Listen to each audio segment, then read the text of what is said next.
제 아이 같은 경우는 자폐 1급이거든요. 주간보호시설 아니면 정말 받아줄 만한 데도 없더라고요. 그래서 그때 생각한 게 그러면 내가 평생을 지역에서 못 살고 나중에 시설이 있는 거의 시설들이 옛날에는 산속에 많이 지어졌잖아요. 그런 곳에서만 살아갈 수 있네. 이게 너무나 슬펐던 거예요. 사실은 이런 시스템 어떤 기업이 한다고 그러면 저 돈 들여가면서 미친 거야? 이런 생각들을 아마 할 수 있어요. 근데 얘가 직장을 가질 수 있어요? 근데 직장을 가지고 있어.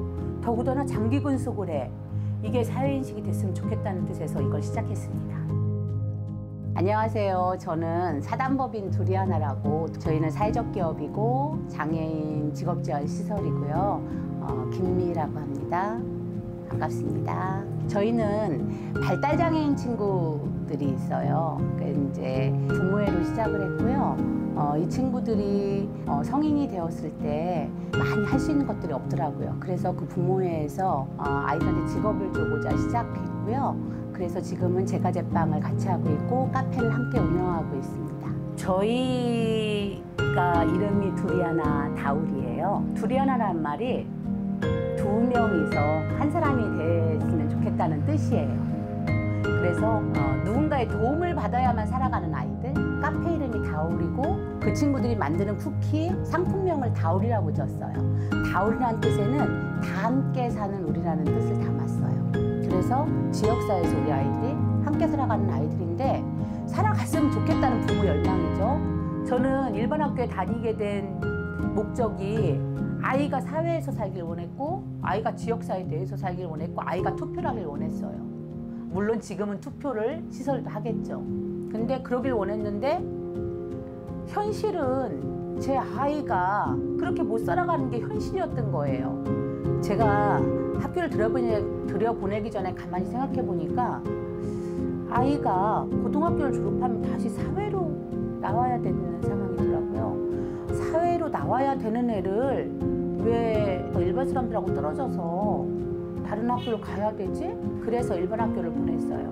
부딪히는 일들이 엄청 많죠. 그리고 선생님들도 왜 특수학교를 가야지 일반 학교 오는지 이해를 못하겠다는 분들이 너무 많았어요. 그 시절에는. 지금은 보편화됐지만 그게 너무 힘들어서 그때 부모님이 3명밖에 안 됐어요. 전교생 몇백 명이지만 그래도 우리 좀 학교 좀 다녀보자 이런 뜻에서 모여갖고 나중에는 점점 커져갖고 제가 아마 이거 시작할 때 정도 마지막 제가 이제 그만둘 정도 됐을 때 115명 주변에서 다 모였거든요. 주변에 있는 특수학교 부모님들이. 졸업하고 난 뒤에가 더 심각하다는 걸 그때는 몰랐어요. 학교 다닐 때는. 시설들을 둘러보기 시작했죠. 그랬더니 아이들이 갈 데가 정말 없고 이렇게 살아가면 안 되겠다. 그러면 내가 아이에 맞는 걸 만들어야겠다 한 게 두리아나가 계기가 된 거죠.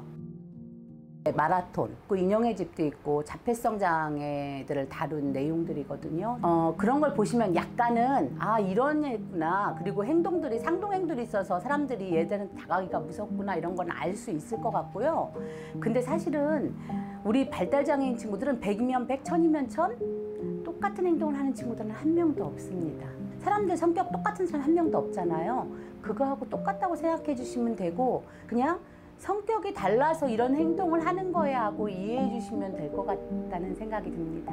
저희는 이제 거의 일반 기업에서 취업할 수 없는 그리고 보호작업장이 이제 중간 단계거든요. 보호작업장에서도 받지 않는 아이들을 채용을 했어요. 여기는 두리아나는 어떤 거냐면 자폐성 친구들이 똑같은 행동, 똑같은 말을 계속 반복하는 것들이 있어요. 그것 때문에 직업교육이 사실은 안 되거든요. 프로그램을 통해서 없애주는 거예요. 그러니까 인라인을 하거나 공예를 하거나 아니면 음악 치료를 하거나 그 다음에 작업을 시키면 작업률이 배로 올라요, 능률이. 일반 작업장 갔다 하면 사실 1, 2년 버티기가 힘들거든요. 저희 아이들 8년째 장기 근속하고 있는 친구들이 몇 명 있습니다. 그렇게 중증임에도 불구하고. 주택가 한가운데서 우리 애들이 직업생활을 했잖아요. 카페에도 우리 애들이 있었어요. 요 주변에 카페가 6개 정도 있나? 근데 아마 이런 카페인데도 불구하고 손님이 매출이 평수 기준에 비례한다 그러면 제일 1등이지 않을까 싶은데요. 그건 이분들이 여기에 그만큼 생각을 하고 있고 바뀌신 거를 그냥 행동으로 보여주시는 거잖아요. 얘는 커피도 똑바로 내릴지 아네? 쿠키도 똑같이 만들어. 그래서 너무 감사하죠. 이 지역에 엄청 감사하며 살고 있습니다. 어쨌든. 이 주변 분들은 다 장애인식 개선이 됐다고 생각을 해요. 같은 지역 안에 이런 주택가 안에 들어와 있다는 거. 지금 저는 그것만으로도 성공했다고 생각을 합니다. 매출 문제는 중요하지 않아요. 처음에 유사자폐라고 했기 때문에 사실 크게 받아들이지 않았어요. 좋아질 거라고 정말 믿었어요. 병원에서 말한 것처럼 아, 얘는 좋아질 거고 얘가 내가 교육을 시키면 얘는 많이 좋아져서 나중에는 별 문제 없을 거야. 어쨌든 자폐는 좋아지진 않더라고요. 장애라는 거는 평생 좋아질 수 있는 건 아닌 것 같고요. 아이를 이렇게 말하면 제가 조금 이건 안 나갔으면 좋겠어요. 부모들이 마음에 상처를 받을 수도 있어서 사실 제가 가끔 벌 받았나? 이런 생각 들 때가 있는 게요. 제가 TV를 보면 지금은 많이 나오지만 그때는 정말 장애인 날만 그런 것들을 볼 때 자폐들이 나오거나 이렇게 막 뭔가 안 좋은 게 나오면 채널을 돌렸어요. 그래서 내가 벌 받았나? 우리 애 같은 애를 키우게 된 게? 이런 생각을 가끔 하는데 저는 여전히 지금도 제 아이가 감정이 없다고 생각하지 않고 애는 그냥 나중에 자폐라는 걸 인정이 되고 장애라는 게 인정이 됐는데도 불구하고 근데 살아가야 되는 아이로 그냥 받아들였던 것 같아요. 사실 아이가 미워서 그런 순간은 하나도 없었고요. 아이가 밉지도 않고 큰애가 남한테 피해주는 건 없거든요. 사실 장애라고 해서 피해주는 거 없거든요. 근데 사람들은 자기들한테 피해가 된다고 받아들이시는 것 같아요. 속상한 것 중에 하나는 이제 아이가 상동행동이 있다고 했잖아요. 탁자를 친다거나 이런 행동을 보일 때 다른 사람들이 바라보는 행동? 그거에 상처를 받았지 우리 애한테 상처를 받진 않았던 것 같아요. 지금까지도. 정말 힘들 때는 사실 운전하면서 사람들 때문에 제가 운전을 배웠거든요. 너무 힘들어서. 그러니까 버스 타는 게 힘들고 지하철 타는 게 힘들었어요. 왜냐하면 시선이 너무 힘들어서.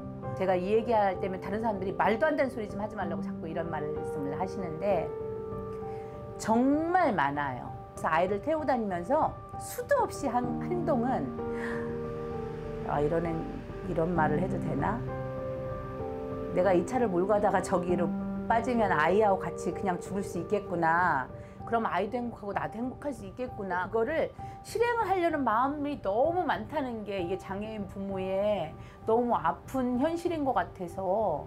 근데 좋아졌다고 하잖아요. 근데 장애인 부모가 돼보지 않고는 그 좋아졌다고 하는 현실이 얼만큼 좋아졌는지 아무도 깨닫지 못해요. 사실은 좋아진 게 아니거든요. 성격이 다르네? 이 사람 성격 왜 그래? 그냥 한번 혼내켜주는 사람이었으면 좋겠다는 거죠. 그게 장애인식 개선이라고 생각합니다. 전 그 정도가 됐으면 좋겠는데 그렇게 되려면 얼마나 많은 세월이 지나야 할까요? 아직은 진행 중인 것 같아요. 지금은, 현실은. 내 아이가 진짜 시설에 안 들어가고 살 수 있을까요? 저는 그게 제 목표는 지금 그룹홈이 아니에요. 자립시설이에요. 이것 때문에 아이가 이 돈이 있어야지만 경제적 자립이 돼야지만 나중에 살아갈 때 누구 도움 안 받아도 내가 혼자 살아갈 수 있다는 거. 마지막 목표는 자립생활인 거예요. 지금 그룹홈에 선생님 한 분이 애들 세 명, 네 명, 어쩌면 많으면 5명까지를 데리고 한 방에서, 한 집에서 조그만 빌라에서 살아가는 이런 삶은 제가 볼 때는 사실은 인간다운 삶이라고 생각하지 않잖아요. 같은 공간 안에 프로그램실도 있고 먹여주는 공간 식당도 있고 도와주는 코디네이터도 있고 그 안에서 각자 살다가 그 도와주는 인력에 의해서 먹고 뭐하고 직장각 하는 문제들 도움을 받을 수 있는 그래야지 애들도 집에서 엄마 아빠하고 살든 그런 생활을 할 수 있을 거라고 생각합니다. 여기까지가 제 목표고 앞으로 이 목표를 향해서 갈 것 같아요. 그래서 제가 죽을 때까지 이걸 아마 실행 못할 수도 있지만 미완성이라고 말하고 싶은데요. 우리 애들은 영원히 미완성으로 남을 것 같은 발달장애인들은 제가 볼 때는 영원히 미완성으로 남을 것 같아요. 그리고 이해를 100% 하기도 쉽지가 않아요.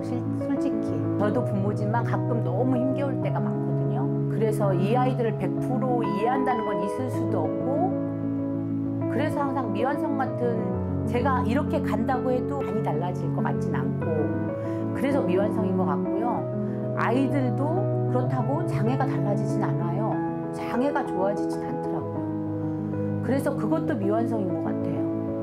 근데 이 미완성을 누군가가 함께 도와주는 옆에 한 사람이 더 있다고 그러면, 함께 가는 분이 있다고 그러면 약간은 보완되지 않을까요? 그렇게 보완돼가는 미완성이었으면 좋겠습니다.